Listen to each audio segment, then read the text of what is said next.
Matagumpay na naisakatuparan ang outreach program activity ng Police Regional Office 8 sa mga mag-aaral ng Kauswagan Elementary School at sa tatlong magkakapatid na may espesyal na pangangailangan na benepisyo ng naturang aktibidad sa pamamagitan ng programa na Jacob's Care to Serve and Share sa Palo, Leyte. Ang naturang aktibidad ay pinangasiwaan ni Police Brigadier General Jason L. Capoy, Regional Director sa pamumuno ni Police Colonel Jennifer R. Sompo, Community Affairs and Development Division o ARCAD, sa pakikipagtulungan ng Pro-8 Press Corps na pinangungunahan ng kanilang presidente. Sa programang Jacob's Care to Serve and Share, ipinagkaloob sa mga 107 mag-aaral ang mga school supplies at snacks sa Kauswagan Elementary School. Sa pagpapatuloy ng programa, layunin nitong matulungan ang iba pang nangangailangan, kaya't bumisita din ang Pro-8 sa isang pamilya na binubuo ng 3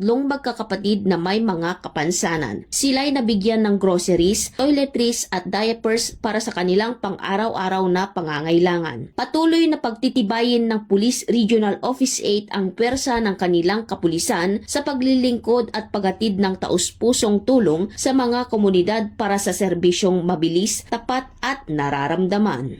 Mula dito sa Eastern Visayas, ako ang inyong PNN correspondent, Patrolwoman Palafox, alagad ng batas, tagataguyod ng Balitang Pulis.